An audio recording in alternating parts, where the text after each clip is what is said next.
Assalamualaikum warahmatullahi wabarakatuh, Bapak Ibu semuanya. Warahmatullahi wabarakatuh. Waalaikumsalam warahmatullahi wabarakatuh. Sehat nggih? Alhamdulillah. Alhamdulillah sekali ini pada pagi hari ini kita bisa bergabung kembali untuk melakukan kegiatan sinkron. Ini mungkin belum bergabung semuanya ya, karena mungkin juga kendala sinyal, nggak apa-apa. Saya izin share screen nggih Bapak Ibu. Nggih. Mangga Bu. Ini untuk materi hari ini nggih. Kaitannya dengan perangkat ajar.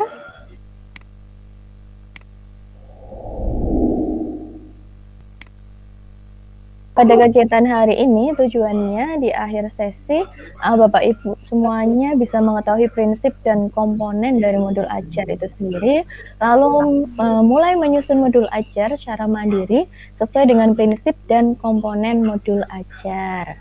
Nah, apa sih sebetulnya modul ajar?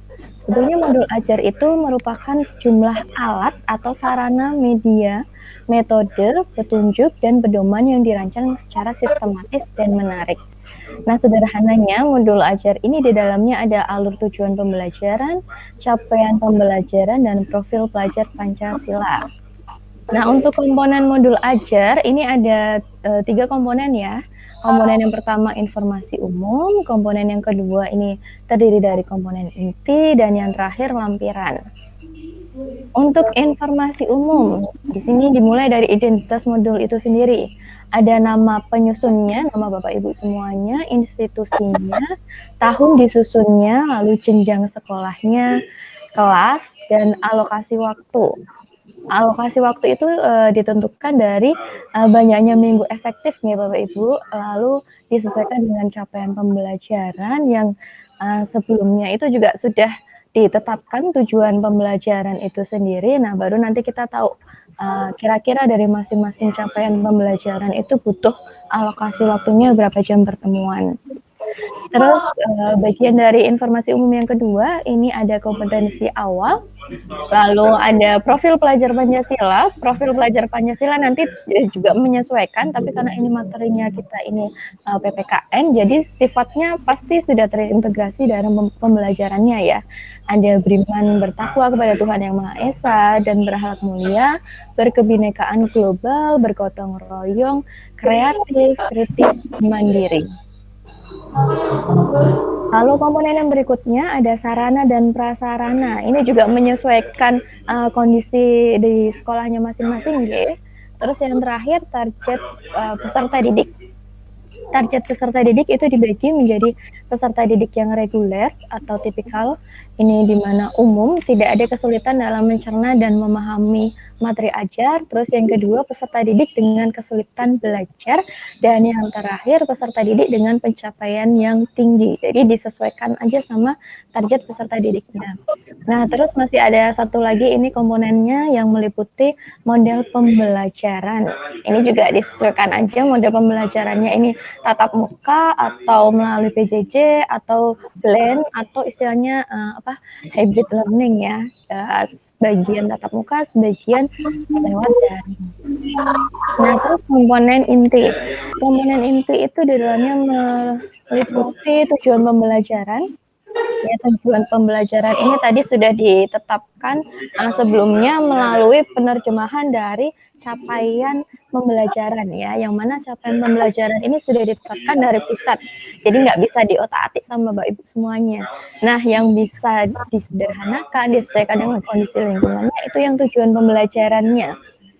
Nah, terus juga di dalam komponen inti itu ada pemahaman bermaknanya, lalu ada pertanyaan pemantiknya, dan kegiatan pembelajarannya yang meliputi pendahuluan, inti, dan penutup. Ya, seperti ini ya, penyusunan perangkat pembelajaran pada beberapa waktu yang lalu itu kan juga sudah nggak asing pasti ya, ada pendahuluan, inti, penutup. Nah, terus juga ada bagian dari asesmen atau istilah lainnya itu ada program penilaian.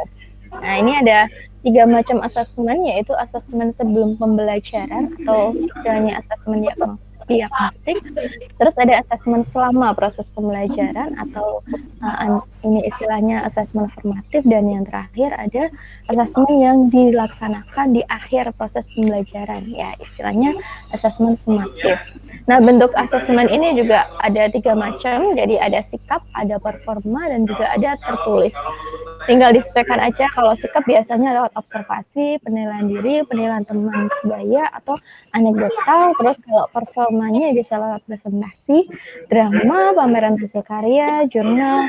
Dan untuk yang tertulis ini tidak harus lewat esai ya, tapi juga ada esai, pilihan ganda, isian singkat, jawaban singkat, terus benar salah. Jadi tinggal disesuaikan sama materi yang Bapak Ibu sampaikan, kira-kira tujuan pembelajarannya itu pengennya seperti apa ya. Nah, terus juga harus dilengkapi dengan pengayaan dan remedial di modul ajar Bapak Ibu semuanya ya. Pengayaan untuk yang kelompok atas, yang remedial untuk kelompok bawah. Nah, yang terakhir komponen dari modul ajar itu meliputi lampiran yang di dalamnya ada lembar kerja peserta didik, terus ada bahan bacaan guru dan peserta didik, terus ada glosarium dan daftar pustaka. Nah, itu merupakan bagian dari modul ajar. Nah, kriteria apa sih yang terdapat dalam modul ajar? Itu yang pertama ya, harus sifatnya esensial. Pemahaman konsep dari satu mata pelajaran melalui pengalaman belajar dan lintas disiplin ilmu ya. Terus yang kedua, ini harus menarik, modul ajarnya disusun semenarik mungkin supaya nanti peserta didik bisa mendapatkan pembelajaran yang bermakna, yang menantang. Karena biasanya kalau peserta didik sekarang dapat pembelajaran yang biasa aja, disuruh baca materi biasa aja, terus baru diujikan seperti biasa lah ya, pada umumnya pasti peserta didik itu merasa bosan. Jadi kita harus cari model pembelajaran yang lebih bermakna supaya nanti adrenalin peserta didik terasa tertantang, sehingga nanti juga lebih semangat untuk mempelajari materi tersebut ya. Terus yang ketiga, ini sifatnya harus relevan dan kontekstual ya, berhubungan dengan pengetahuan dan pengalaman yang dimiliki sebelumnya oleh peserta didik dan sesuai dengan konteks ya, di waktu dan tempat peserta didik berada. Sehingga ini merupakan suatu kemudahan untuk Bapak Ibu semuanya menyusun modul karena disesuaikan sama kontekstual ya. Jadi lingkungan di sekolah Bapak Ibu seperti apa, terus karakteristik peserta didik, gaya belajarnya itu seperti apa, disesuaikan aja. Justru lebih fleksibel ya. Terus yang keempat, ini berkesinambungan, keterkaitan alur kegiatan pembelajaran sesuai dengan fase belajar peserta didik. Ya, ini tidak berdiri sendiri modul ajarnya, tapi disesuaikan dengan capaian pembelajarannya, fasenya itu fase yang mana.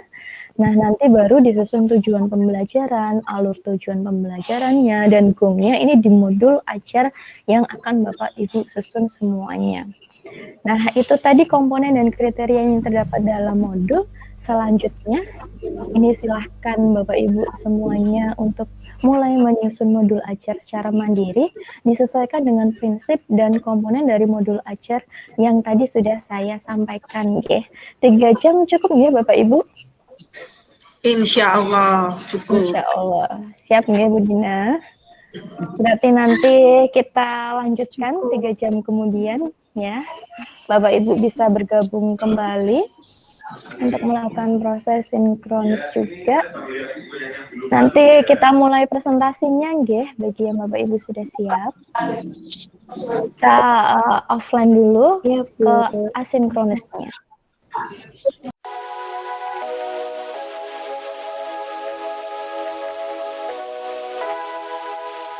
Assalamualaikum Bapak Ibu. Waalaikumsalam warahmatullahi wabarakatuh.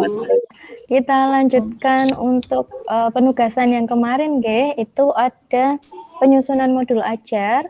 Monggo Bapak Ibu yang sudah siap untuk mempresentasikan modul ajarnya.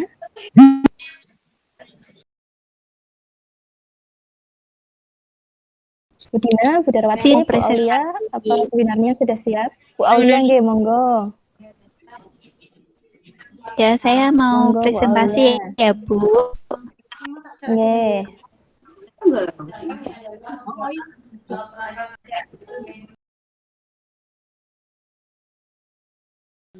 Bentar ya, masih proses. Oke. Susah sinyal ya, Bu. Iya. Apa Bu Dina mau ice breaking? Silahkan kalau mau memimpin. sambil nunggu Bu Aulia ini untuk mempresentasikan.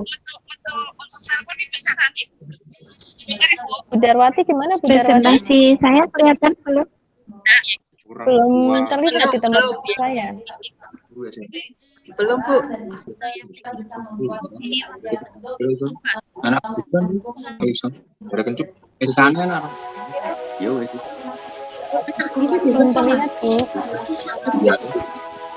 Ya, SD Belum ya? Belum.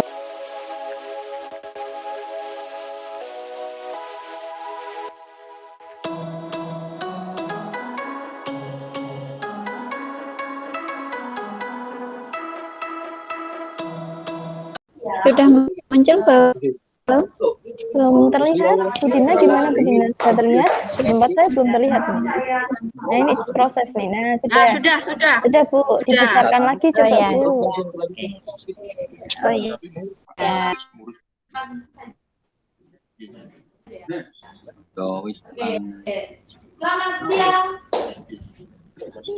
Selamat siang. Nah, sudah Udah lewat gitu. Iya, ibu-ibu sampun. semua.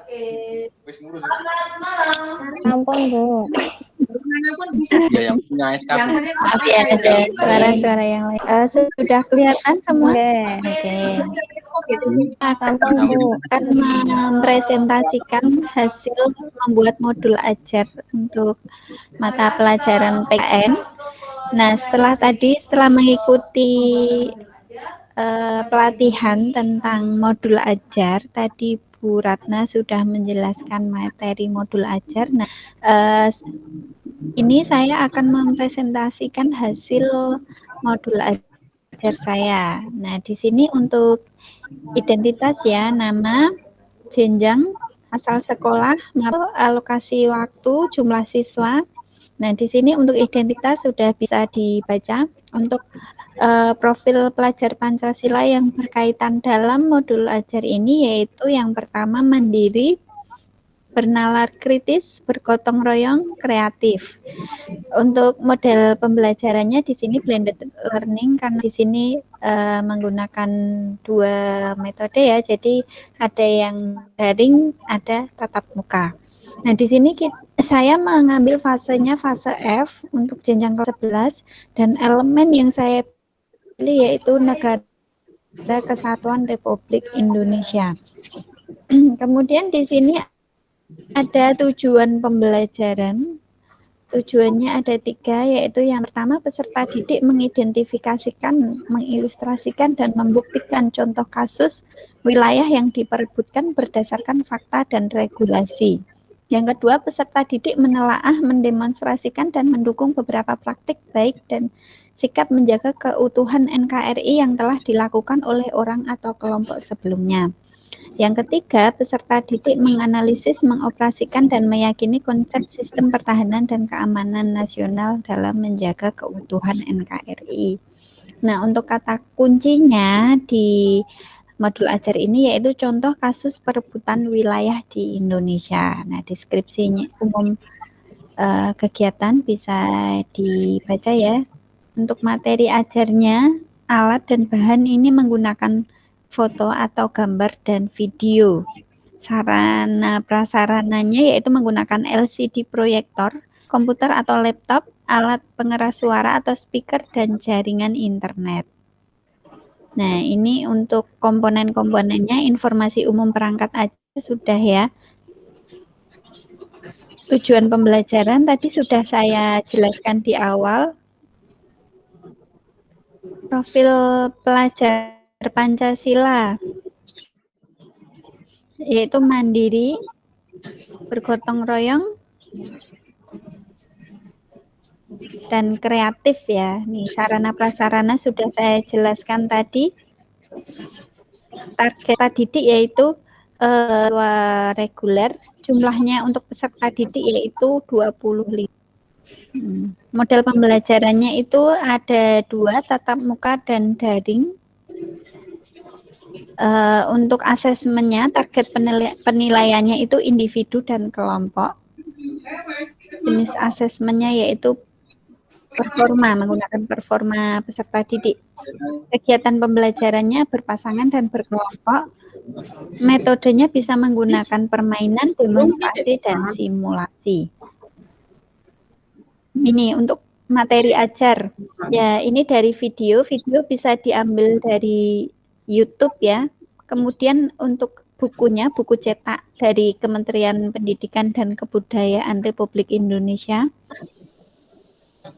Alat dan bahan ada video, lembar kerja, lembar refleksi. Ini langkah-langkahnya. Nanti bisa dilihat sendiri, nggih. Ini untuk refleksi siswa ada beberapa pertanyaan ya. Di situ nanti bisa dilihat. Ini bahan bacaan siswa itu menggunakan buku cetak dari Kementerian Pendidikan dan Kebudayaan Republik Indonesia. Nah, di akhir ini di lampiran ada ini apa? Asesmennya. Ini ada lembar kerja peserta didik. Di sini diberi beberapa soal atau pertanyaan yang harus dijawab oleh peserta didik. Begini modul ajar yang saya buat. Mungkin dari Bu Ratna atau ibu-ibu yang lain ada tambahan? Monggo Bu Dina, Bu Winarnia ada tanggapan. Ini sepertinya Bu Darwati ada masalah sinyal ya. Gimana Bu Dina, Bu Winarni? Gini saya mau bertanya, berarti modul ajar itu sama dengan RPP nggih? Kalau yang dulu itu RPP, kalau sekarang modul ajar gitu. Nggih. Nggih, Bu. Kira-kiranya begitu. Cuma Terus komponen beda istilah ya. Beda istilah. Oh, hanya beda Gimana, istilah. Bu? Pertanyaan lainnya apa, Bu? Terus komponennya itu apakah kalau saya lihat kayaknya hampir sama dengan yang RPP. Ini kira-kira komponen-komponennya sama persis atau mungkin ada perubahan, Bu? Oke, matur nuwun Bu Dina pertanyaannya. Ini kalau untuk modul ajar RPP itu sebenarnya cuma di istilahnya saja ya. Untuk saat ini untuk kurikulum sekolah penggerak istilahnya menggunakan istilah modul ajar. Tapi dari segi komponennya hampir sama dengan RPP ya. Dan hanya saja untuk kurikulum sekolah penggerak kan memang dari pusat itu menyusunnya itu menetapkan capaian pembelajaran ya. Kalau sebelumnya itu mungkin ada istilah KIKD. Ya, nah, di sini yang ini tidak ada. Di sini sekarang capaian pembelajaran. Oh, nah, ya. Otomatis dalam menyusunnya untuk modul ajar yang saat ini itu lebih fleksibel, lebih ini menyesuaikan lingkungan sekolah Bapak Ibu, terus kondisi peserta didiknya seperti apa, sarprasnya. Jadi capaian pembelajaran itu nanti bisa diterjemahkan ke tujuan pembelajaran, lalu kemudian baru bisa menyusun ke alur tujuan pembelajarannya. Intinya untuk modul ajar lebih sederhana dibandingkan dengan yang RPP sebelumnya, gitu. Cuman mungkin karena Bapak Ibu baru mendengar istilah modul ajar, terus terkesannya modul ajar itu seperti bahan bacaan untuk peserta didik yang mungkin lebih mengutamakan ini ya pemanfaatan TIK ya, tapi sebetulnya nggak harus yang canggih-canggih gitu ya, sederhana saja nggak apa-apa, menyesuaikan. Ini juga fase tingkatan Bapak Ibu mengajar itu kelas berapa, nggak usah yang colorful kayak untuk yang modul ajar SD seperti itu. Jadi yang sederhana tadi seperti punyanya Bu Aulia itu sudah cantik ya, seperti yang mempresentasikannya tadi. Ya, sangat jelas. Terima kasih Bu Ratna penjelasannya. Ada pertanyaan lainnya? Atau sudah cukup? Saya mau Oke, Bu tanya, Nani. nggih, tanya dulu, nggih. Kaitannya dengan materi yang kemarin itu kaitannya dengan KD1, KD2 itu kalau nanti untuk yang akan datang yang kita sesuaikan itu materinya sama dengan yang kemarin urutannya atau kemarin sudah ada keterangan dari Pak Eko, saya belum begitu jelas. Itu Bu Ratna. Oke. Ini coba saya share screen nggih biar ada gambarannya. Ini kan kemarin tidak ada istilah KIKD nggih. Istilahnya itu capaian pembelajaran. Tapi ini capaian pembelajaran. Ini kok susah share screen-nya nih. Mungkin nanti bisa dibuka yang materi capaian pembelajaran ya, modul yang ada di LMS. Nah, itu kan ada fase-fasenya, dimulai dari fase A sampai fase F.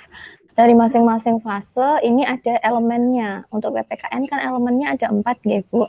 Ada Pancasila, ada Undang-Undang Dasar, ada Bhinneka Tunggal Ika, ada NKRI. Nah, misalnya Ibu mengajarnya yang kelas 10, berarti ambilnya yang fase E.